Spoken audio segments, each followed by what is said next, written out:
We will start with a revision, very quick revision of last topic कौन सा था याद है? Lateral displacement. तो हम lateral displacement एक बार रिवाइज करेंगे, then we'll go ahead with prism theory because lateral displacement is the last topic in the list. उसके बाद we will move ahead to prism theory. Prism theory में भी refraction ही होता है, तो सिर्फ formulas are little different. So let us quickly revise what is lateral displacement, and also we will note down some important points. तो lateral displacement मतलब क्या, पहले वो समझ लो. हमारे पास अगर एक ट्रांसपेरेंट ग्लास स्लैब है, let us say we have a transparent glass slab and there is a ray of light which is incident on this transparent glass slab. That ray of light is refracted twice. एक बार ऊपर के surface में refraction होगा और एक बार नीचे. तो ये जो दो पैरेलल सरफेसेस है, यहाँ पे दो बार रिफ्रैक्शन होगा लाइट का, and then the emergent ray, emergent मतलब फाइनली जो आउटगोइंग रे है, it is found parallel to be to the incident direction. वापस एक बार समझ लो, हमारे पास क्या है, रे ऑफ लाइट है, तो वी हैव अ रे ऑफ लाइट. और अगर ये ग्लास स्लैब नहीं होता तो ये रे ऑफ लाइट जाता सीधा, correct. But since you have a glass slab, तो हो क्या रहा है, the ray of light is basically refracting twice. एक बार ऊपर की सरफेस में रिफ्रैक्शन होगा, तो in that case light is traveling from rarer to denser, it bends towards normal, so it bends towards normal. Then दूसरा रिफ्रैक्शन कहाँ होगा, दूसरा रिफ्रैक्शन होगा नीचे के सरफेस पे, पैरेलल सरफेस पे. Here in this case light is traveling from denser to rarer, it bends away from normal. तो जो emergent ray है, it is parallel to the incident direction. तो इन दोनों में जो डिस्टेंस है, the distance between incident direction and the emergent ray is called as lateral shift. और lateral shift को हम डिनोट करते हैं विथ डी. इसको कुछ नाम दे देंगे, let us say point M, point N. Some names you are supposed to give. I just use the name which I have given in notes. ये ओ पॉइंट है, दिस इज पी पॉइंट. ये angle of incidence है I, and here this angle is angle of refraction r. ये जो angle है, this angle is angle of deviation delta. Angle of deviation delta मतलब कितने angle से direction change हुआ, किसका डायरेक्शन, रिफ्रैक्टेड रे का. क्योंकि अगर अगर ग्लास स्लैब नहीं होता तो ये सीधा जाता, but because of glass slab the light is bending. The angle by which the ray bends, तो क्या बोलते हो, delta.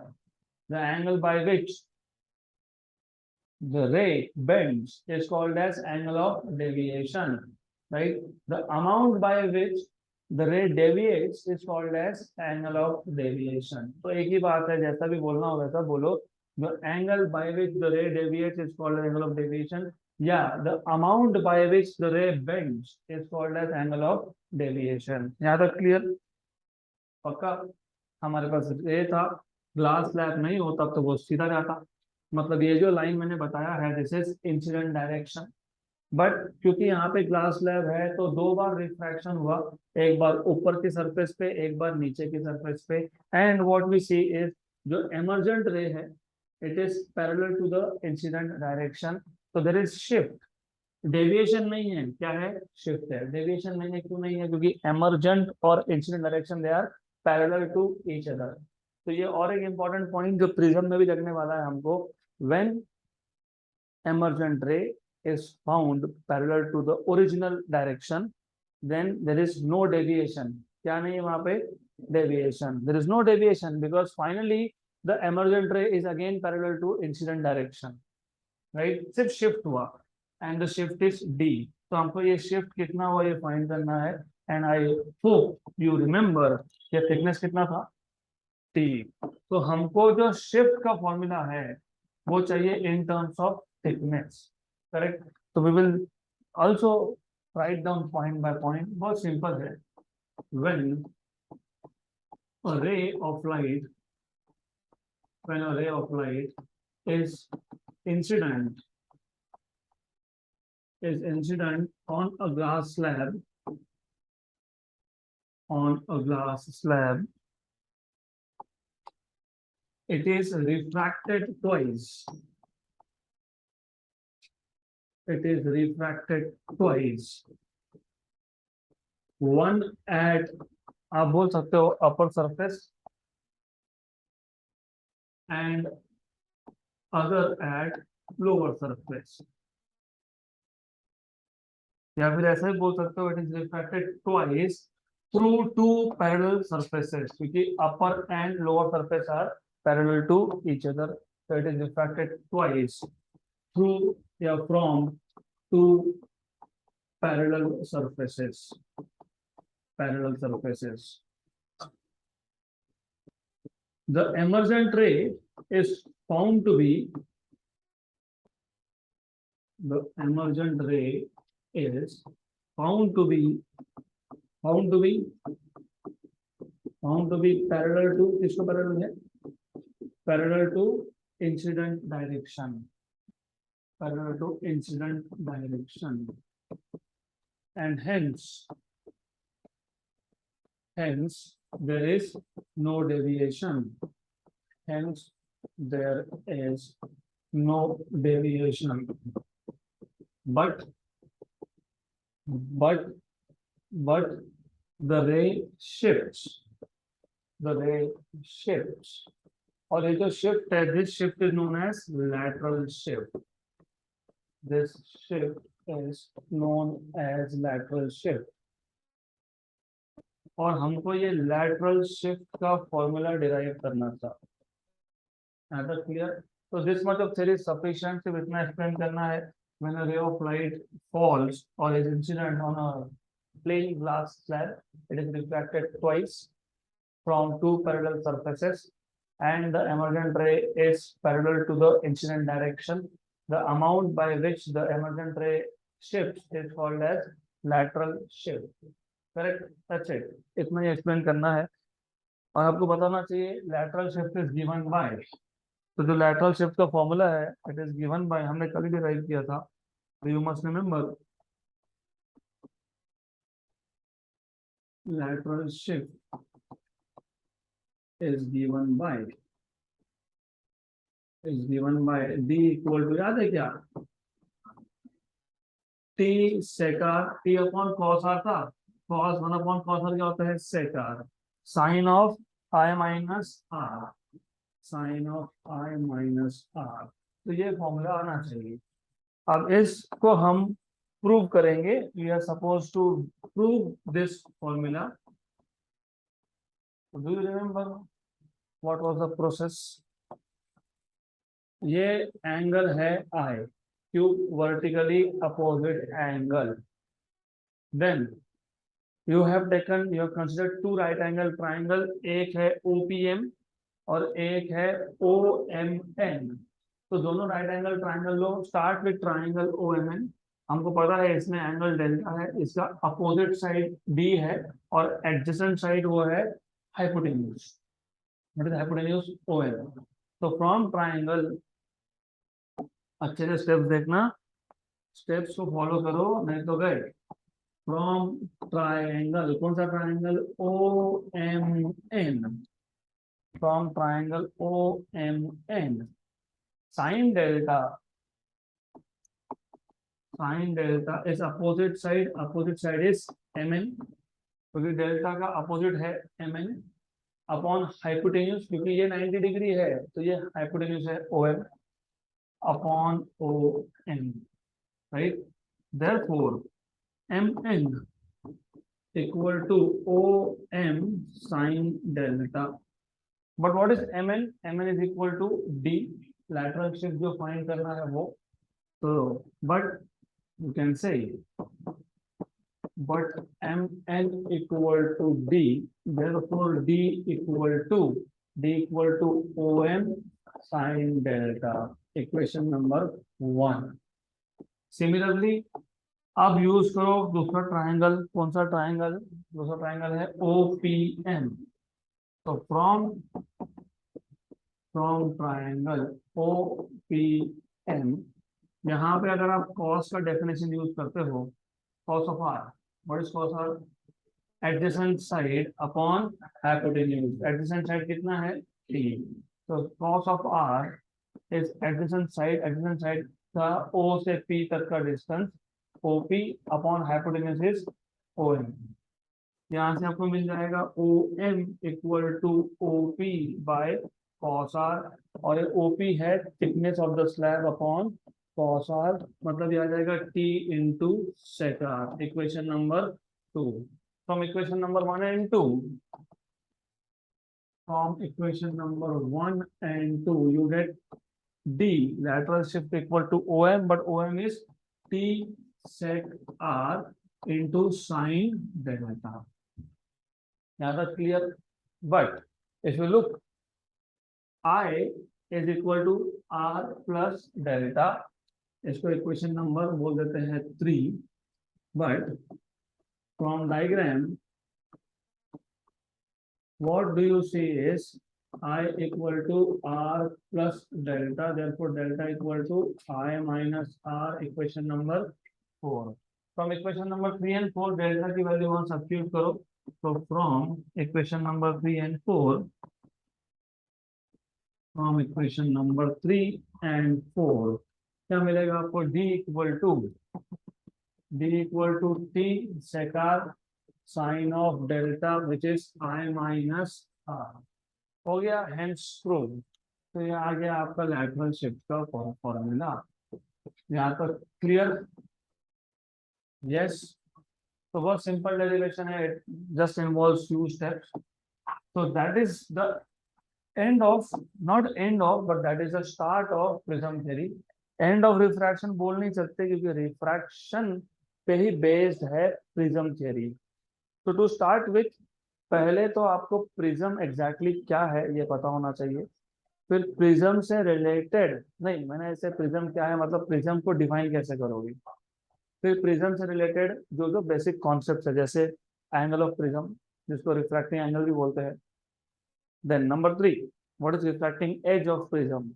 Number 4 what is base of prism. Number 5 what is principal section of prism.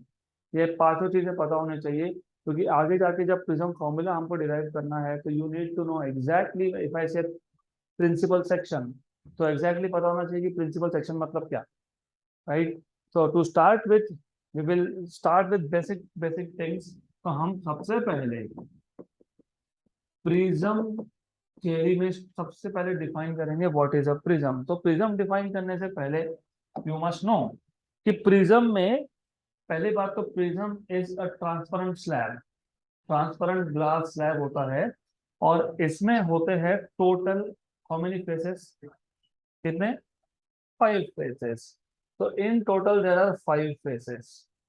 उन 5 में से 3 फेसेस होते हैं rectangular और 2 होते हैं ट्रायंगुलर, राइट। तो you have in total 5 faces, and out of this 5 you will find, what you will see is there are in total 3 rectangular faces। तो जो एक नीचे का है वो रेक्टेंगुलर है, देन 2 साइड के जो है, ये एक इस साइड का एक उस साइड का रेक्टेंगल है, तो 3 रेक्टेंगल है, 2 ट्राइंगल है, एक फ्रंट फेस एक back face, is are triangle, side faces and the base is rectangle, correct. तो सबसे पहले प्रिज्म का स्ट्रक्चर पता होना चाहिए।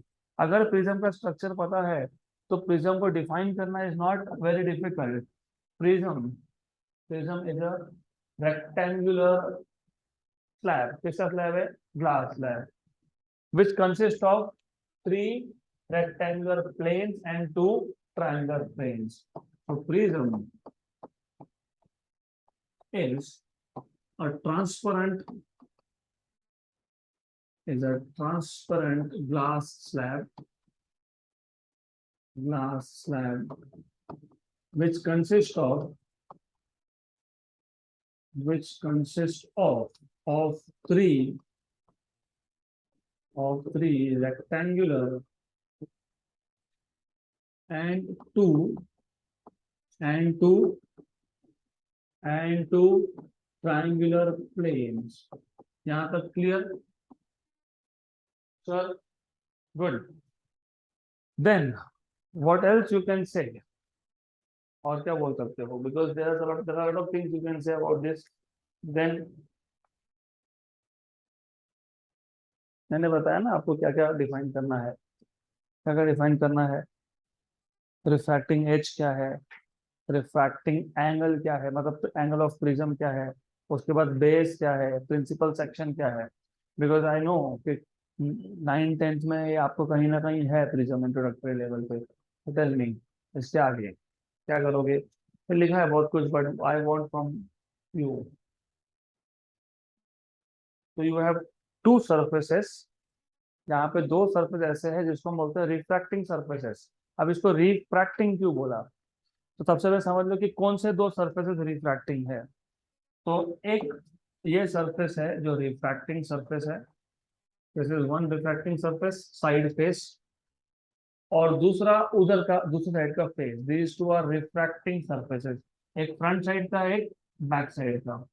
तो रिफ्रैक्टिंग क्यों बोला, क्योंकि रे ऑफ लाइट हम हमेशा कहाँ इंसिडेंट करते हैं, इन दो साइड फेसेस पे। तो whenever light travels from rare to denser, right, it bends toward normal. इस फेनोमेना को क्या बोलते हो आप, रिफ्रैक्शन ऑफ लाइट। लाइट ने मीडियम चेंज किया, मतलब it is said to refract. The phenomena in which the light bends when it changes medium is called as refraction. तो टोटल 5 फेसेस में से दो ही फेस ऐसे है जिसपे आप लाइट को इंसिडेंट करवाते हो। तो जब लाइट इंसिडेंट होगा, लाइट मटेरियल के अंदर जाएगा तो क्या होगा, रिफ्रैक्शन होगा। तो उस सरफेस को क्या बोलोगे, रिफ्रैक्टिंग सरफेसेस। करेक्ट। तो ये जो दो साइड फेसेस है इसको क्या बोलोगे, रिफ्रैक्टिंग सरफेसेस। तो एक ये साइड, एक वो बाजू का side, these two are refracting surfaces, right. तो in a prism the two refracting surfaces are inclined to each other at some angle, right? तो इन दोनों में कुछ एंगल है, there is some angle, this angle is called as angle of prism A। तो पहले तो refracting surfaces क्या है वो बताना पड़ेगा। In a prism there are two transparent surfaces, right, known as refracting surfaces। Notes में थोड़े वर्डिंग अलग हो सकते हैं, मे बी नोट्स में कुछ और लिखा है लेकिन मीनिंग इज द सेम। अब नोट्स में मैंने लिखा है prism is a part of transparent medium bounded by two sides. वही दो साइड को क्या बोला है आपने, क्या बोला है, रिफ्रैक्टिंग सरफेसेस। तो सेम बात है, it's the same thing, doesn't matter. ऐसा लिखना है वैसा लिखो, कोई फर्क नहीं पड़ता। तो कैसे बोलोगे, prism is a part of, prism is a part of transparent medium, is a part of transparent medium bounded by bounded by two sides। मैं थोड़ा सा इसमें एक्स्ट्रा वर्ड डाल रहा हूँ, bounded by two rectangular sides, rectangular sides, rectangular sides. और ये जो दो रेक्टेंगुलर साइड्स क्या बोलते हैं इसको, known as refracting surfaces, known as refracting surfaces inclined to each other। inclined to each other मतलब क्या, they are at some angle to each other, inclined to each other। that clear? Then the angle between the two refracting surfaces is known as prism angle or refracting angle of prism। तो उसको या तो आप prism angle बोलो या उसको बोलो refracting angle of prism। तो the angle of inclination या फिर the angle at which the two कौन से दो, the two refracting surfaces, the angle at which the two refracting surfaces are inclined to each other,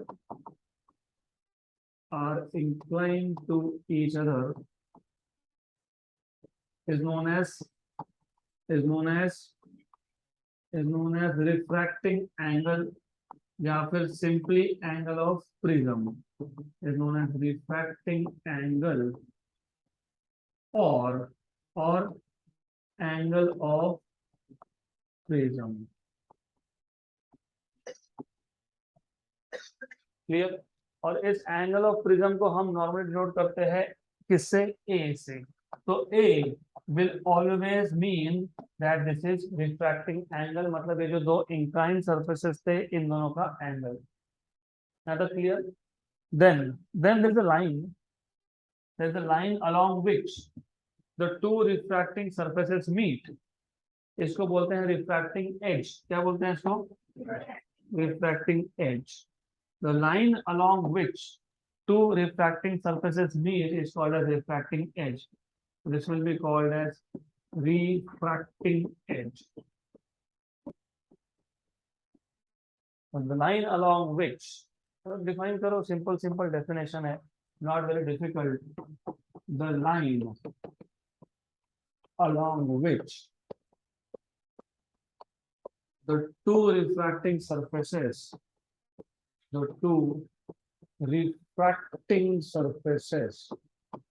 meet is known as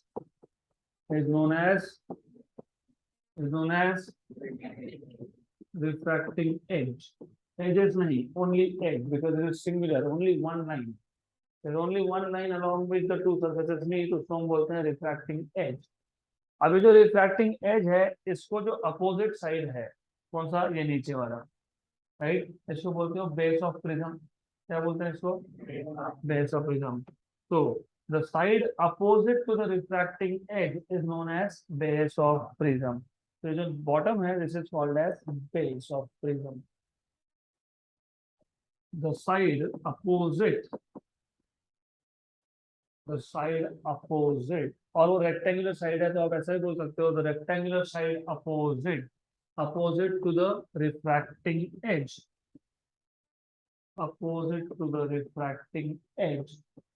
is known as base of prism. यहाँ तक clear?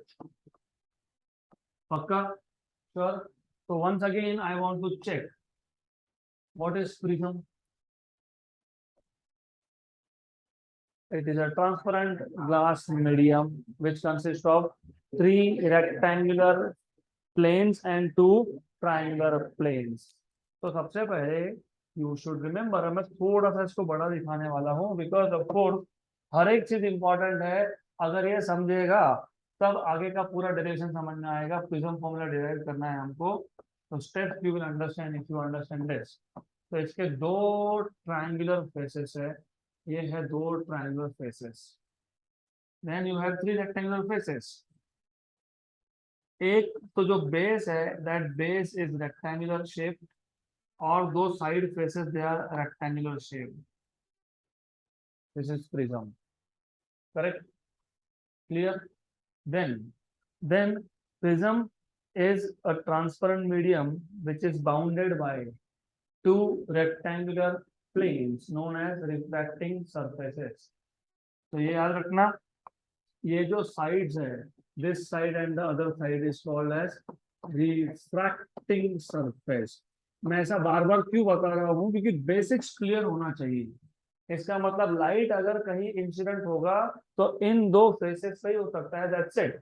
ना bottom पे होगा ना triangle face पे होगा. If the light is incident it will be incident only from this two side. कौन सा सरफेस से? रिफ्रैक्टिंग सरफेस से. इसलिए तो रिफ्रैक्टिंग बोला ना, लाइट वहां पे इंसिडेंट हुआ मतलब लाइट विल एंटर और leave from this two sides, hence they are called as refracting surfaces. याद रहेगा? ये जो दो surfaces they are inclined to each other at some angle. The angle at which these two surfaces are inclined is called as angle of prism, denoted by A. इसको हमेशा A से ही denote करते हैं. फिर ये जो दो रिफ्रैक्टिंग surfaces है, they meet along a line. The line along which these two refracting surfaces meet is known as refracting edge. तो इसको बोलेंगे रिफ्रैक्टिंग एज.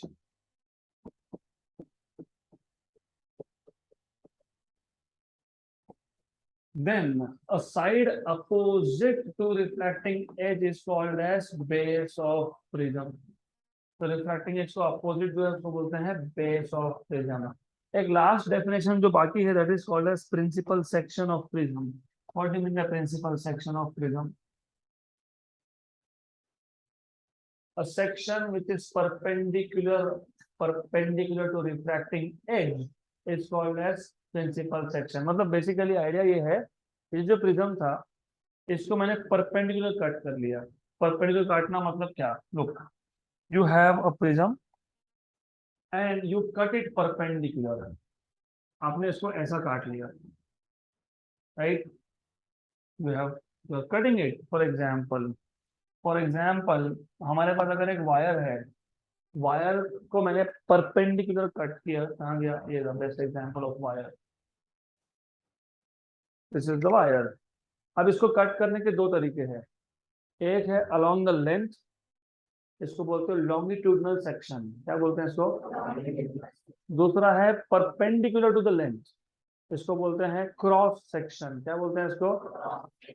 तो जो प्रिज्म है, अगर ये प्रिज्म का रिफ्रैक्टिंग एज है, right, this is refracting edge of prism. मैं अगर इसको परपेंडिकुलर कट करता हूं तो कौन सा सेक्शन? Cross section. तो उस क्रॉस सेक्शन को यहाँ पे नाम क्या दिया है? Principal section. क्या बोला है इसको? अब वायर के केस में क्रॉस सेक्शन होगा सर्कुलर, क्योंकि वायर का शेप क्या होता है? सिलेंड्रिकल. सिलेंड्रिकल का फेस क्या होता है? सर्कल. बराबर. यहाँ पे जो प्रिज्म है, अगर उसको मैं परपेंडिकुलर कट करता हूँ तो क्या दिखेगा? ट्राइंगल. उस ट्राइंगल को क्या बोलोगे? Principal section. तो डिफाइन कैसे करोगे? कैसे डिफाइन करोगे? अभी तो बताया था मैंने. A section of prism which is perpendicular to refracting edge. Simple. तो डिफाइन करने के भी दो तीन तरीके हैं. Doesn't matter really how you are writing, सिर्फ आइडिया शुड बी क्लियर. तो कैसे लिखेंगे? A section. किसका सेक्शन है? प्रिज्म का. A section of prism which is perpendicular. किसको? refracting edge, which is perpendicular to the refracting edge. To the refracting edge is known as principal section. Is known as principal section. यहाँ पे PAL लिखना, PLE नहीं, principal section. है clear? तो do you understand all these 4-5 concepts? Prism क्या है? Prism के कितने फेसेस है? प्रिज्म एंगल क्या है? रिफ्रैक्टिंग सरफेसेस क्या है? रिफ्रैक्टिंग एज क्या है? बेस क्या है? और प्रिंसिपल सेक्शन क्या है? तो अगर मैं प्रिंसिपल सेक्शन कहीं मेंशन कर रहा हूँ हियर ऑनवर्ड्स, इस पॉइंट से आगे मैंने अगर कहीं पे भी प्रिंसिपल सेक्शन ये वर्ड भी यूज किया तो समझ जाना ये क्या है? एक ट्राइंगल है. क्या है ये? ट्राइंगल है. अब नॉर्मली होता क्या है? मैंने आपको बताया, लाइट कहाँ इंसिडेंट होगा? रिफ्रैक्टिंग सरफेस पे. मतलब रे ऑफ लाइट एक सरफेस, साइड सरफेस पे इंसिडेंट होगा, रिफ्रैक्ट होगा, रिफ्रैक्ट होकर दूसरे साइड से बाहर निकल जाएगा. करेक्ट? राइट? गुड. लेकिन जब आप प्रिज्म को सामने से देख रहे हो, you looking from the front, क्या दिखता है आपको? प्राइम. मतलब क्या दिखता है आपको? Principal section. क्या दिखता है? अब प्रिंसिपल सेक्शन को मैं एक नाम देता हूँ. Let us call this as A B and C. ये एंगल क्या था? ए था. क्या था ये एंगल? ए था. तो इसको बोल दूंगा ए, इसको बोल दूंगा बी, इसको बोल दूंगा सी. अब जब आप प्रिज्म को सामने से देख रहे हो तो आपको सिर्फ ट्रायंगल दिखता है, आपको साइड के फेसेस दिखते रहेंगे. दिखते हैं क्या? तो लाइट कहाँ इंसिडेंट हुआ? इस फेस पे. ये फेस कौन सा है? A B. ये इंसिडेंट डायरेक्शन है. फिर because light is going from rare to denser, it will bend towards normal. वो सब डिटेल देखेंगे बाद में. लेकिन light will come out from the other face. एक रिफ्रैक्टिंग सरफेस से लाइट एंटर हुआ, दूसरे से बाहर आया. करेक्ट? राइट? तो डायग्राम जो भी ड्रॉ करने हैं हमको, उसमें सिर्फ कौन सा सेक्शन दिखाना है? Principal section. पूरा प्रिज्म दिखाना है क्या? तो we will only show principal section. यहाँ तक क्लियर? पक्का? 100%. अब हम पहले डिराइव करेंगे प्रिज्म फॉर्मूला और बाद में देखेंगे डिस्पर्शन ऑफ लाइट, क्योंकि dispersion of light is just very very simple. we will first derive what is called as prism formula. एक एक स्टेप पे ध्यान होना चाहिए, because you see पिछले जो दो टॉपिक हमने कवर किए, कौन से दो टॉपिक? रिफ्रैक्शन, कहाँ से refraction? From a single curve surface, correct, clear. और दूसरा था लेंस मेकर इक्वेशन, उसके डेरिवेशन बड़े थे। सिमिलरली प्रिज्म फॉर्मूला का डेरिवेशन भी इट इज लेंथी। तो एक एक स्टेप पता होना चाहिए। तो पहले हम प्रिज्म फॉर्मूला डिराइव करेंगे and then we will revise again with theoretical point. So when you derive prism formula, number one, the first thing that you should remember is, मैंने अभी बताया, we will always show only principal section। तो ये एक prism था जिसका principal section में draw कर रहा हूं। तो you have principal section here of that prism. यहाँ तक clear? What is prism angle? A, और नहीं बी और C, A B C is principal section, prism angle is A. इसको रिफ्रैक्टिंग एंगल ऑफ प्रिज्म भी बोलते हो। यहाँ तक clear? Then the ray of light is incident on one of the faces, या ए बी पे या फिर ए सी पे, दोनों में से किसी भी एक पे। नॉर्मली मैं लेफ्ट में ऑब्जेक्ट लेता हूँ, मतलब normally we draw ray diagrams with ray travelling from left to right. ये हमारा पहला कन्वेंशन था, all the ray diagrams are drawn with ray travelling from left to right. तो यहाँ पे एक रे ऑफ लाइट आया, this ray of light is travelling from left to right, मतलब this ray of light is traveling from rarer to denser, it will bend towards normal। तो पहले normal दिखाओ, पहले नॉर्मल दिखाओ। तो we will draw a normal here to this surface। ये आ गया नॉर्मल टू द surface, और जानबूझ के मैं नॉर्मल टू द surface को एक्सटेंड कर रहा हूँ, there's a reason behind it, right। फिर क्या होगा? since the ray is traveling from rarer to denser medium, it bends towards normal। दूसरे सरफेस पे the ray is traveling from denser to rarer, it bends away from normal। तो वापस से एक normal यहाँ दिखाना पड़ेगा। तो you are suppose to show normal over here to the surface. तो नॉर्मल टू सरफेस ड्रॉ करो, मोर और लेस। नॉर्मल मतलब परपेंडिकुलर होना चाहिए, नहीं तो परपेंडिकुलर दिख ही नहीं रहा है। तो this is normal to the surface, clear. And intentionally मैंने जानबूझ के ये रेस को एक्सटेंड किया है, this is done on intention, जानबूझ के रेस आगे काम में आएगा। अब क्या होगा? The ray of light is travelling from denser to, it bends away from normal, तो it's bends away from normal, तो ऐसे अवे फ्रॉम नॉर्मल जाएगा। Then will give some names, और जो कुछ भी मैं नाम दे रहा हूँ I will just keep them as per the notes. तो if I am not wrong, इसको मैंने शायद ए बी या पी क्यू बोला है। तो आई हैव कॉल्ड दिस रे एज क्यू आर, ठीक है, क्यू आर। तो ये है पी, ये है क्यू, ये है R, and this is S. तो इंसिडेंट रे कौन है? P Q. रिफ्रैक्टेड कौन है? एमर्जेंट कौन है? नाम से आपको एंगल समझ में आएंगे। इंसिडेंट कौन है? तो ये कौन सा एंगल है? एमर्जेंट कौन है? तो ये एंगल क्या है? रिफ्रैक्टेड कौन है? तो ये आ गया आपका एंगल ऑफ रिफ्रैक्शन आर। लेकिन वेट, दो बार रिफ्रैक्शन है, एक बार यहाँ पे एक बार यहाँ पे, तो R1 and R2। Clear? Good. Then do you remember कि हमने एंगल ऑफ डेविएशन डिफाइन किया था? डिफाइन मतलब सिर्फ ऑलरेडी डिफाइन किया था।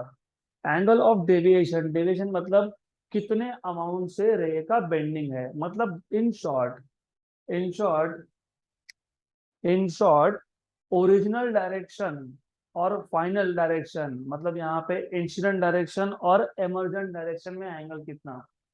डेविएशन मतलब कितना डेविएट हुआ, कितना डेविएट हुआ का मतलब क्या है कि ओरिजिनल डायरेक्शन, ओरिजिनल डायरेक्शन कौन होता है? Incident direction. तो इंसिडेंट डायरेक्शन ड्रॉ कर लो अच्छे से।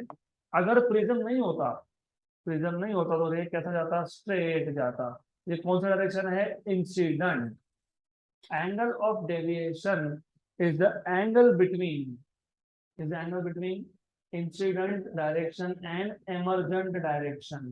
डेविएशन का मतलब ही वो है कि अपने पाथ से रे कितना डेविएट हुआ, कितना बेंड हुआ, तो ये इंसिडेंट डायरेक्शन है और ये एमर्जेंट डायरेक्शन है। कौन सा डायरेक्शन है ये? एमर्जेंट डायरेक्शन है, बराबर। तो ये एंगल आ गया आपका एंगल ऑफ डेविएशन डेल्टा। यहाँ तक क्लियर? यहाँ तक क्लियर? पक्का? तो what is angle of deviation? What is angle of deviation? ये देख के बताओ डायग्राम से मेरे को, what is angle of deviation?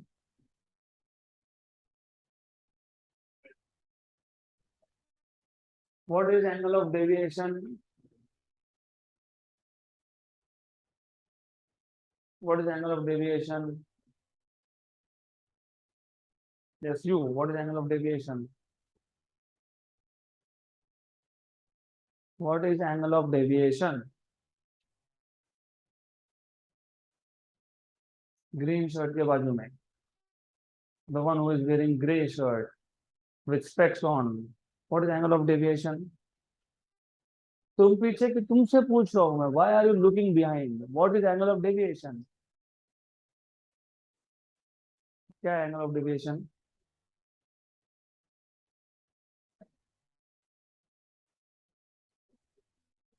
The angle between incident direction and emergent direction, मतलब incident ray and emergent ray is called as angle of deviation delta, right? अब अगर आपको वर्टिकली अपोजिट एंगल पता होगा तो ये एंगल आई है, तो ये टोटल एंगल कितना है? आई में से एक पार्ट है R1, तो बचा हुआ पार्ट कितना है? I minus R1। अगर ये I माइनस R1 है तो ये एंगल आएगा E माइनस R2, क्योंकि ये एंगल E है तो ये एंगल भी E है। E में से R2 गया तो कितना आ गया? E minus. तो याद रखना ये सब, ये दो एंगल्स भी इंपॉर्टेंट है। So this two angles are important. उसमें से ये एंगल और ये angle, this is E minus R2 and the other angle is I minus R1। E minus R2, I minus R1। Correct? हमको प्रिज्म फॉर्मूला डिराइव करना है। अब prism formula actually क्या होता है? Prism formula is nothing but Snell's law. Snell's law is prism formula. कहाँ apply करोगे Snell's law? A B surface पे। तो ये आएगा sine I upon sine R1 equal to mu. याद है क्या Snell's law? Refractive index of medium one, medium one mu one air है, तो mu one equal to one. ये म्यू टू ये प्रिज्म है, तो mu two equal to mu, तो mu one sine I equal to mu two sine R1। मैंने सिर्फ आपको ये रफ आइडिया दिया प्रिज्म फॉर्मूला मतलब क्या, स्नेल्स लॉ। कहाँ पे अप्लाई किया स्नेल्स लॉ? ए बी पे। कहाँ पे अप्लाई किया? ए बी पे। अगर आप ए सी पे भी अप्लाई करोगे तो कोई फर्क नहीं पड़ता है, आंसर सेम आता है, formula is same. Now you need to know कि इसका भी जैसे डेरिवेशन याद रखा था हमने पिछला पिछला मतलब refraction from double curve surface, मतलब कौन लेंस मेकर इक्वेशन, उसमें मैंने आपको पूरा मेथड बताया था कि याद कैसे रखना है। Refraction at a single curve surface का भी मैंने मेथड बताया था, याद कैसे रखना है। डायग्राम, उसके बाद याद है दो ट्राइंगल थे, भूल गए सब कुछ, ओसीडी एंड सीआईडी। उन दोनों ट्राइंगल पे क्या अप्लाई किया था? Exterior angle theorem, right? ये सारा प्रोसेस याद रखना पड़ता है कि how you go step by step. तो यहाँ पे भी सेम है, यहाँ पे ट्रिक है upper triangle, lower triangle, quadrilateral. क्या स्टेप्स है? अपर ट्राइंगल, यहाँ पे एक ऊपर ट्राइंगल बना, if you see, if you can see here, यहाँ पे ये एक ऊपर का ट्राइंगल बना है, दिख रहा है ऊपर का ट्राइंगल? यस। जिनको नहीं दिख रहा है उनके लिए वापस से, यहाँ पे एक अपर ट्राइंगल है, ये ये एक ऊपर का ट्राइंगल है, इसको हम बोल रहे हैं अपर ट्राइंगल। क्या बोल रहे हैं इसको? और एक नीचे ट्राइंगल है जो क्या बोल रहे हैं? Lower triangle. और एक क्वाड्रिलेटरल है ए क्यू, और यहाँ पे एक नाम देता हूँ, सम नेम लेटर से D, I just call this as D. तो ये है डी, राइट? और इस पॉइंट को बोल देता हूँ ई। तो डेरिवेशन के स्टेप्स याद रखना। अपर ट्राइंगल मतलब कौन सा ट्राइंगल? क्विक, कौन सा ट्राइंगल? Q E R. और लोअर ट्राइंगल कौन? राइट? तो पहले अपर ट्रायंगल यूज करोगे, फिर लोअर ट्रायंगल यूज करोगे, फिर क्वाड्रिलेटरल यूज करोगे।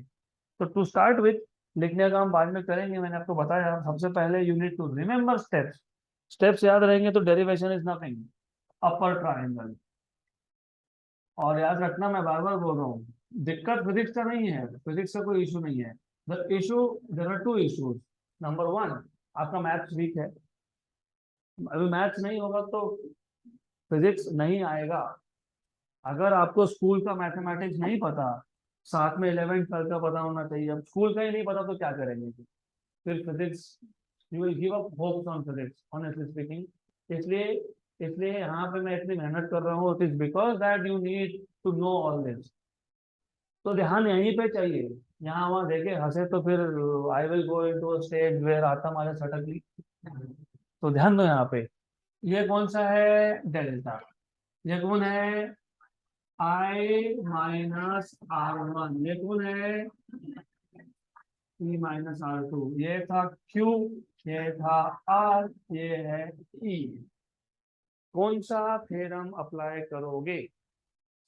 Exterior angle theorem. Extremely simple, extremely simple exterior angle theorem.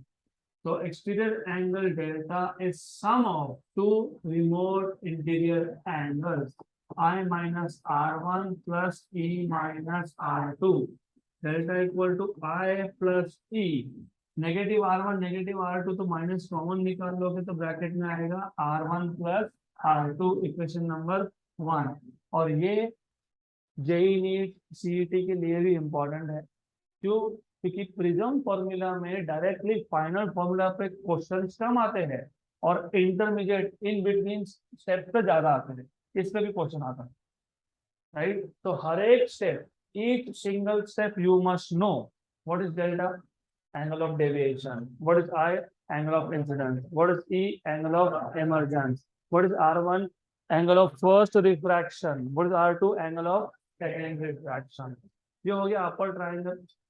अब lower triangle, what is lower triangle? Q D are. तो जो लोअर ट्राइंगल है क्यू डी आर, वहां से हम लोगों को क्या इन्फॉर्मेशन मिलेगा? लो, ये था Q D R triangle. Q, यहाँ पे डी, यहाँ पे आर, ये एंगल है R1, ये एंगल है R2। अब यहाँ तो कोई एक्सटीरियर एंगल है नहीं, तो फिर यहाँ पे हमारे पास अप्लाई करने के लिए एक ही चीज रह जाती है, sum of all the angles of triangle is 180। तो R1 प्लस R2 मतलब angle D Q R plus angle D R Q plus angle Q D R. D Q R ये R1 है, डी आर क्यू ये R2 है, और जो angle Q D are है इसको बोलता हूं मैं angle D. Angle D equal to 180। तो यहां से मिल जाएगा D equal to 180 minus R1 plus R2, equation number 2, right? फिर मैंने बोला था क्वाड्रिलेटरल, एक मैंने बोला अपर ट्रायंगल, फिर मैंने बोला लोअर ट्रायंगल, फिर मैंने बोला क्वाड्रिलेटरल। तो क्वाड्रिलेटरल में लुक, ये था Q, यहाँ था A, और यहाँ था R। क्या था यहाँ पे? R। देखो देखो, Q A R और नीचे D, राइट? तो you will have D here. ये बन गया आपका क्वाड्रिलेटरल, Q D R और A। You know what is the sum of two opposite angles of quadrilateral? 180. So from this quadrilateral, angle A plus angle D equal to 180. So therefore 180, मतलब ऐसा करते हैं, D equal to, what is D equal to? 180 minus A, equation number 3।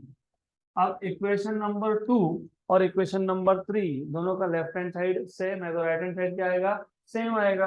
तो from equation number 2 and 3, from equation number 2 and 3, and remember, ये जो steps याद रखते हो तो लाइफ टाइम का काम हो गया। 2 साल के बाद भी जब एग्जाम देने जाओगे तो याद नहीं करना पड़ेगा। Upper triangle, lower triangle, quadrilateral. Upper triangle में exterior angle theorem, lower triangle में sum of all the angles of triangle 180, और क्वाड्रिलेटरल में sum of two opposite angles is 180। Done. फिर दोनों का लेफ्ट हैंड साइड सेम था तो right hand side same है, तो क्या आएगा 180 minus R1 plus R2 equal to 180 minus A 180 cancel, तो minus R1 plus R2 equal to minus A, तो ए क्या मिल गया R1 plus R2 equation number, ये इक्वेशन नंबर 4 जाएगा इक्वेशन नंबर 1 में। तो from equation number 1 and 4, from equation number 1 and 4, 1 and 4, delta equal to I plus E minus R1 plus R2 which is A, क्योंकि R1 plus R2 क्या है A, तो ये जो माइनस है इसको शिफ्ट कर दो तो बन जाएगा प्लस A, तो therefore A plus delta equal to I plus E, ये आ गया equation number 5। This is very important, यहाँ तक क्लियर, पक्का पक्का 100%, राइट। अब नोट्स में एक छोटा सा गलती हुआ है, छोटा सा गलती हुआ है, दो गलती है उसमें से पहला, look here, what do you see, angle of deviation depends on angle of incidence, correct, right. तो angle of deviation is equal to angle of incidence, correct, right. Is equal to नहीं है बट डिपेंड्स ऑन, डिपेंड करता है कि नहीं करता है, पक्का 100%, श्योर श्योर श्योर। तो वहां पे एंगल ऑफ वेरिएशन लिख के हुआ गलती से, इफ यू रीड नोट्स में एक जगह पे ऐसा आया है जहां पे ये फॉर्मूला डिराइव किया मैंने, I plus E equal to A plus delta, equation number 5 है, उसके नीचे क्या लिखा है, from equation 5 it is clear that angle of variation depends on, not variation, angle of deviation. तो जहां वेरिएशन है उसको काट के क्या लिखोगे, डेविएशन, सिर्फ एक वर्ड चेंज करना है, angle of deviation depends on angle of incidence, angle of deviation depends on angle of incidence, हो गया करेक्शन, गुड। अब चलो ध्यान यहाँ पे, हो गया ना, सिर्फ इक्वेशन 5 के नीचे, from equation 5 it is clear that angle of variation, variation की जगह पे कौन सा वर्ड आएगा, वेरिएशन।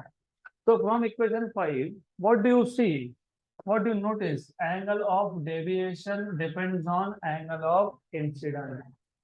अब अगर हम practically with the help of experiment check करें how does angle of deviation change with angle of incidence, तो मैं अगर डेल्टा को प्लॉट करता हूं और यहाँ पे मैं एंगल ऑफ इंसिडेंस को प्लॉट करता हूँ, ग्राफ में उल्टा भी कर सकते हो, एक्स एक्सिस पे कुछ दिखाओ, वाई एक्सिस पे कुछ दिखाओ, it's the same thing, right. मैंने वाई एक्सिस पे क्या दिखा है, यहाँ पे डेल्टा, क्या है यहाँ पे डेल्टा, बुक में भी क्या है डेल्टा है, और एक्स एक्सिस पे क्या है I, what is I, angle of incidence.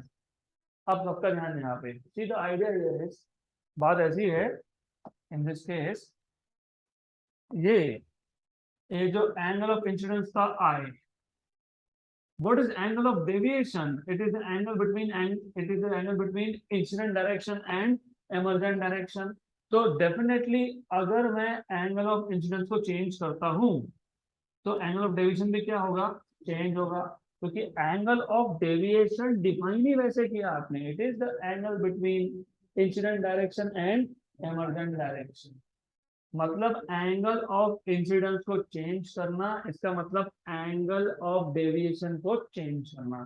तो जब आप with the help of experiment practically जब आप देखोगे, आप क्या करोगे, एंगल ऑफ इंसिडेंस को बढ़ाते जाओगे और एंगल ऑफ डेविएशन मेजर करते जाओगे, तो what do you notice, with increase in angle of incidence angle of deviation decreases, जैसे जैसे एंगल ऑफ इंसिडेंस बढ़ रहा है एंगल ऑफ डेविएशन डिक्रीज हो रहा है। एक वैल्यू ऐसा आएगा जहां पे एंगल ऑफ डेविएशन बन जाएगा मिनिमम, फिर मैंने अगर फर्दर एंगल ऑफ इंसिडेंस बढ़ाया तो वापस angle of deviation starts increasing, right. तो with increase in angle of incidence angle of deviation decreases, दिख रहा है ना यहाँ से, ये आई की वैल्यू थी, कम थी, फिर मैंने आई की वैल्यू बढ़ा दी तो डेल्टा की वैल्यू कम हो गई, फिर मैंने आई की वैल्यू और बढ़ा दी, डेल्टा की वैल्यू वापस कम हो गई, फिर एक वैल्यू ऐसा आया आई का जिसपे एंगल ऑफ डेविएशन है मिनिमम, फिर मैंने वापस एंगल ऑफ इंसिडेंस बढ़ा दिया तो एंगल ऑफ डेविएशन वापस से क्या हो रहा है, बढ़ रहा है। So it is seen that what is seen? It is seen that angle of deviation increases with angle of incidence. It reaches a minimum value. Then with further increase in angle of incidence, angle of deviation again starts increasing. So look at the diagram again. जैसे ही आपने angle of incidence को बढ़ाना चालू किया, ये zero था, जैसे ही आप एंगल ऑफ इंसिडेंस को बढ़ा रहे हो एंगल ऑफ डेविएशन भी बढ़ रहा है ना, नहीं कम हो रहा है। क्या हो रहा है? क्या हो रहा है? ध्यान नहीं है, ध्यान दो।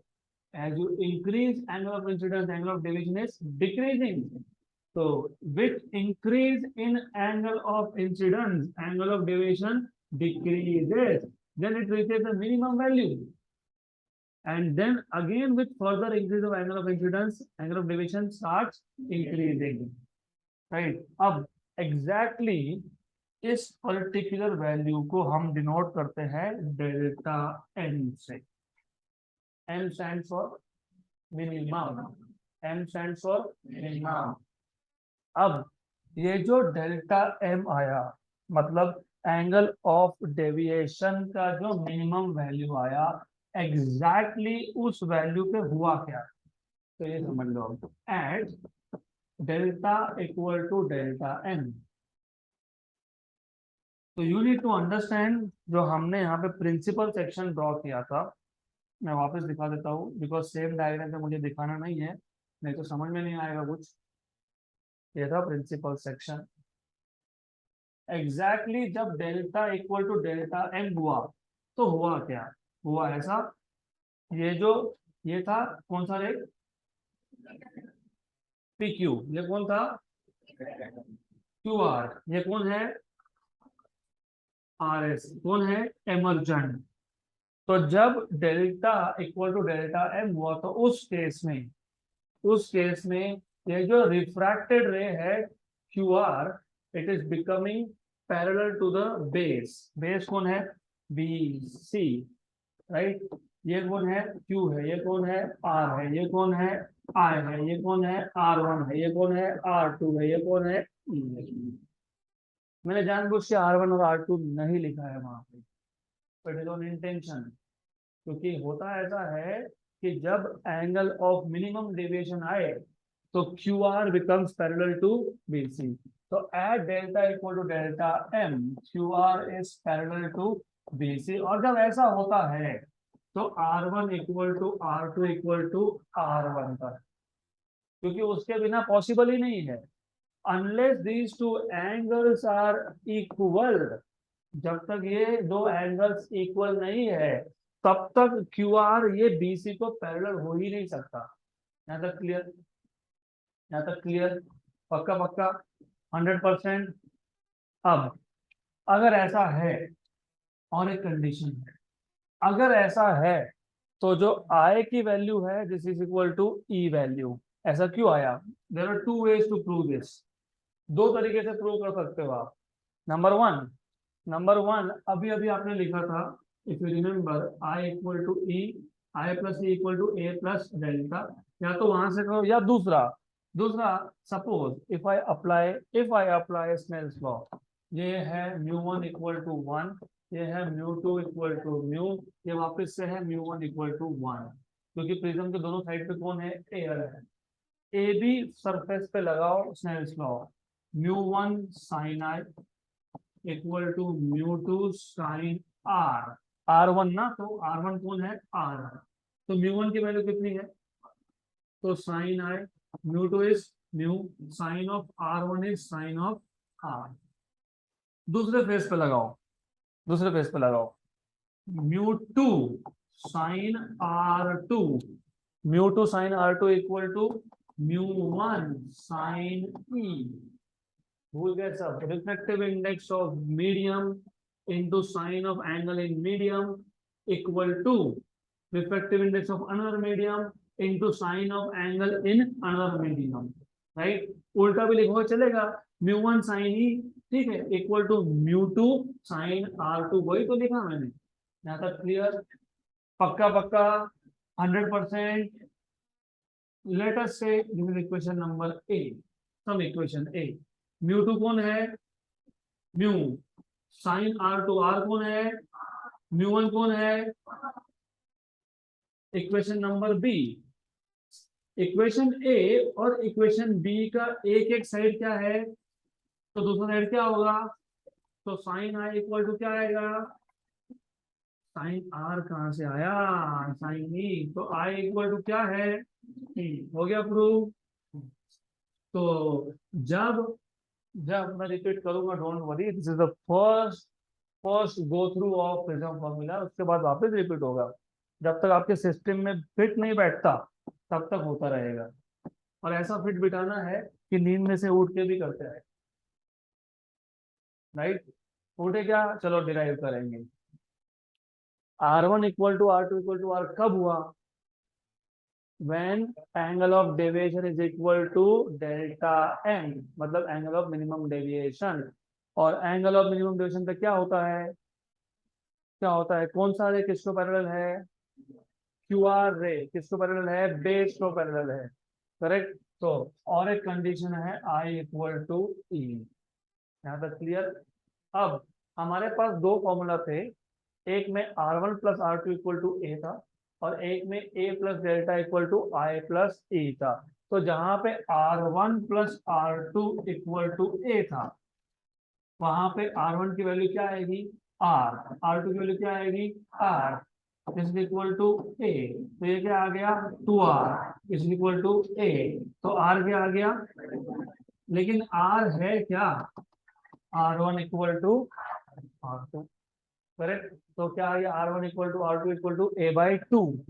सिमिलरली ए प्लस डेल्टा, लेकिन डेल्टा कौन सा delta? Minimum delta, equal to I plus E. लेकिन डेल्टा एम पे आई और ए की वैल्यू क्या थी? तो ई की जगह पे क्या लिखूंगा?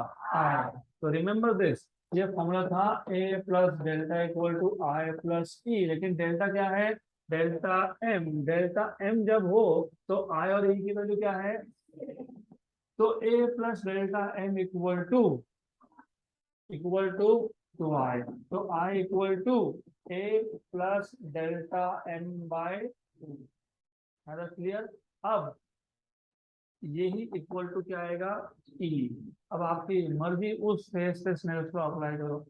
चलो ए बी पे करके देखते हैं क्या आएगा। Mu one sine I equal to mu two sine R one. Mu one is one, sine I what is I? A plus delta m by 2. Mu 2 is mu. What is sine? What is R1? A by 2. आगे नहीं A by 2? Yes. तो ये sin A by 2 को shift कर देता हूँ, तो mu क्या मिलेगा? Sine of A plus delta m by 2 upon sine of A by 2। ये जो फॉर्मूला डिराइव हुआ इसको आप बोलते हो प्रिज्म फॉर्मूला। क्या बोलते हैं इसको? करेक्ट। अगर आपको क्रॉस वेरीफाई करना है तो दूसरे फेस पे भी लगा के देख लो, दूसरे फेस पे अप्लाई करो, स्नेल्स लॉ अप्लाई करो। Mu one sine E equal to mu two sine R two, बराबर म्यू वन की वैल्यू, ई की value A plus delta M by two, mu two की वैल्यू, R2 की value sine of A by two, because R2 is A by two. तो therefore यहाँ से क्या मिलेगा? Mu equal to sine of A plus delta M by two upon sine of A by two. आ गया? Correct, good. तो prism formula derive करने के टाइम पे हम थ्योरी लिखेंगे, don't worry, because we will revise it twice more. अब पहली बार एक, तो मुझे आप बताओगे what are the steps involve. सबसे पहले हम डायग्राम ड्रॉ करते वक्त which section do we show? Only principal section, that's it. बाकी हम कुछ यहाँ पे दिखाते नहीं है प्रिज्म के केस में, we show only principal section. तो ये आ गया प्रिंसिपल सेक्शन, बराबर। इस प्रिंसिपल सेक्शन को नाम है, इसको हमेशा ही ए बोलोगे क्योंकि प्रिज्म एंगल है। Then this is base BC, then you have a ray of light which is incident on side AB. तो ये हो गया incident ray. Then since the ray of light is traveling from radar to, it should bend, लेकिन normal towards normal बोलने से पहले normal तो दिखाओ. तो you suppose to show normal first, ये आ गया नॉर्मल. फिर दूसरे तरफ से भी नॉर्मल दिखाई दो, दिखा रहे हो तो नॉर्मल आ गया. करेक्ट. अब ये जो एंगल बनेगा, इस एंगल को बोलेंगे एंगल ऑफ इंसिडेंस. ये जो रे है, इस रे को नाम दे देंगे पी क्यू. आपको चाहिए आप वो नाम दो, डजंट मैटर. राइट. देन सिर्फ मैं ए बी अवॉइड कर रहा हूँ कि एबीसी प्रिंसिपल सेक्शन का नाम है, दैट इज वाई. देन ये जो रिफ्रैक्टेड रे है ये ऐसा जाएगा मोर और less. Correct. It will go something like this, समझ लेना आप. देन यहाँ तक क्लियर. पहला रिफ्रैक्शन जहां पे हुआ उसको बोलेंगे R1, ये एंगल ऑफ रिफ्रैक्शन है. दूसरा रिफ्रैक्शन यहाँ पे हुआ R2. ये रे अब ये जा रहा है डेंसर से रेयर में, it will bend away from normal. ये है R, ये है S, ये है एमर्जेंट रे, तो ये है angle of emergence. Correct. Angle of incidence मतलब इंसिडेंट जो रे है, इंसिडेंट रे का अगर आप ओरिजिनल डायरेक्शन देखोगे तो ये है इंसिडेंट रे का ओरिजिनल डायरेक्शन. ये है एमर्जेंट रे का डायरेक्शन. तो एमर्जेंट रे और इंसिडेंट रे, एमर्जेंट डायरेक्शन और इंसिडेंट डायरेक्शन में जो एंगल बना उसको बोलते हो एंगल ऑफ डेविएशन. इसको बोल देते हैं सम नेम ई, इसको बोल देते हैं बी. अब वर्टिकली अपोजिट एंगल से ये पूरा एंगल है आई और ये पूरा एंगल है ई. तो ये जो एंगल बचा हुआ है ये बन जाएगा आई माइनस R1 और ये एंगल बन जाएगा ई माइनस R2. तो जैसे पिछले टॉपिक का मैंने आपको ट्रिक बताया था डेरिवेशन याद रखने का, एग्जाम में बहुत काम में आएगा, सेम ट्रिक यहाँ पे.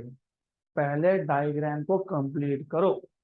अनलेस यू कंप्लीट डायग्राम आगे का एक भी स्टेप नहीं आएगा. डायग्राम कंप्लीट हो गया, फिर अपर ट्रायंगल, लोअर ट्रायंगल, क्वाड्रिलेटरल. तो एक काम करते हैं, इस पूरे पेज पे हम सिर्फ डायग्राम ही रखेंगे. Upper triangle, lower triangle and quadrilateral. अभी अपर ट्रायंगल कौन सा ट्रायंगल है? QER. तो जो अपर ट्रायंगल है वो है ये ट्रायंगल QER. तो दिस ट्रायंगल हियर QER. तो दिख ही रहा है हमको. We can see, what you can see is, क्या दिखता है हमको? कौन सा थ्योरम अप्लाई करना पड़ेगा इधर? क्योंकि एक एंगल जो है डेल्टा वो इस ट्रायंगल का एक्सटीरियर एंगल है और हमारे पास दो रिमोट इंटीरियर एंगल्स है. एक है I माइनस R1, दूसरा है E माइनस R2. तो ये आ गया अपर ट्रायंगल. फिर मैंने बोला था आपको क्या यूज करेंगे? Lower triangle. तो लोअर ट्रायंगल यूज करेंगे. लोअर ट्रायंगल में कोई भी एक्सटीरियर एंगल है क्या? नहीं है. एक्सटीरियर एंगल है क्या? नहीं है. तो वहां पे एक्सटीरियर एंगल ध्यान लगेगा? नहीं. तो वहां पे क्या अप्लाई करेंगे? Sum of angles of triangle is 180. ये होने के बाद what will you do is quadrilateral. क्या करोगे इसके बाद? क्वाड्रिलेटरल. कौन सा क्वाड्रिलेटरल हो गया है? ऐसा क्वाड्रिलेटरल जिसमें एंगल ऑफ प्रिज्म आना चाहिए. तो कौन सा? QARD. कौन सा? QARD. तो यहाँ पे ये आप यूज करोगे QARD. इसमें से A और D ये दोनों कौन है? अपोजिट एंगल्स है. What is sum of opposite angles of a quadrilateral? 180.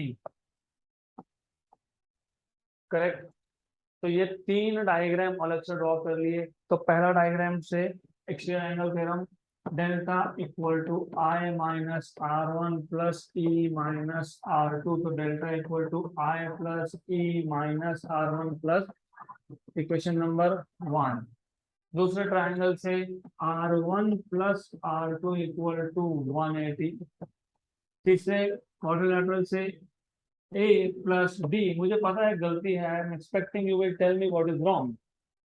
Some of angles of triangle, तो दो है, तीसरा कहाँ पे है, तीसरा कौन, प्लस बी इक्वल टू 180। तो अब ये जो इक्वेशन नंबर 2 मैंने लिखा है, यहाँ से मुझे डी मिल जाएगा, क्या मिलेगा D, 180 minus R1 plus R2, इसको बोलूंगा इक्वेशन नंबर 2। क्लियर।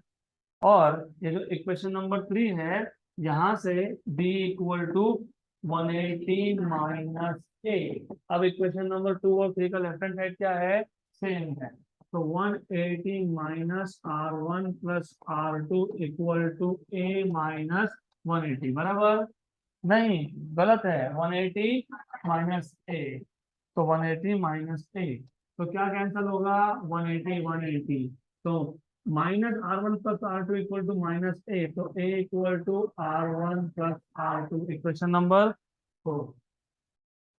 ये होने के बाद हमने इस इक्वेशन को कहाँ सब्स्टिट्यूट किया, इक्वेशन नंबर 1 में, तो from equation number 1 and 4, from equation number 1 and 4 क्या मिलेगा, delta equal to I plus E minus A, तो I plus E equal to A plus delta, इसको यहाँ शिफ्ट करेंगे ना, तो माइनस से क्या बन जाएगा, हाँ तो प्लस है, ठीक है, clear. Now what do you see, ये जो एंगल ऑफ डेविएशन है, ये किस पे डिपेंड करता है, एंगल ऑफ इंसिडेंस पे। तो व्हेन यू चेक एक्सपेरिमेंटली, जब आपने experimentally angle of incidence plot किया, एंगल ऑफ डेविएशन प्लॉट किया, तो व्हाट डू यू नोटिस कि जैसे जैसे एंगल ऑफ इंसिडेंस बढ़ा तो एंगल ऑफ डेविएशन कम होते गया, देन एक मिनिमम वैल्यू आई and then it start increasing again.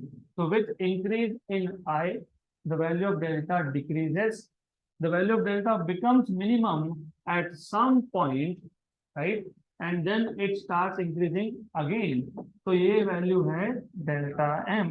Exactly angle of minimum deviation पे हुआ क्या, क्या हुआ, वो जो रे था, कौन सा रे था, QR, वो बेस को हो गया पैरेलल। जब ऐसा होता है तो R1 की वैल्यू और R2 की वैल्यू बन जाती है इक्वल R।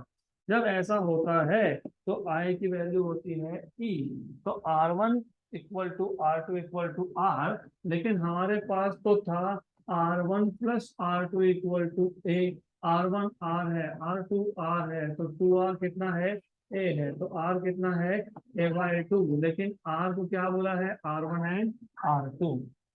सिमिलरली ये आने के बाद आपके पास था I plus E equal to A plus delta, लेकिन जब delta equal to delta M है, तब उस केस में I इक्वल टू क्या है, ई, तो I प्लस ई की जगह पे I plus I equal to A plus delta M, तो यहाँ जाएगा 2I इक्वल टू, तो I इक्वल टू, फिर अभी दोनों दोनों में से कोई भी सरफेस पे आप स्नेल्स लॉ अप्लाई करो, एनी एनी यू वांट, तो you will get μ1 sin I equal, या तो E आएगा या तो I आएगा, μ2 sin R1, या R1 आएगा या R2 आएगा। μ1 की वैल्यू कितनी है, I कितना है, A प्लस डेल्टा m/2, μ2 कितना है, म्यू, और R1 कितना है, कितना है, A/2, तो फिर म्यू की वैल्यू क्या मिलेगी, sine of A plus delta m/2 upon sine of, इसको क्या बोलेंगे, प्रिज्म फॉर्मूला। यहाँ तक क्लियर, राइट। तो आज घर पे जाके रिवाइज होना चाहिए, tomorrow I will repeat this again, but then एक बार ये रिपीट हुआ तो immediately we will move towards thin prism. Good, so that's it for today.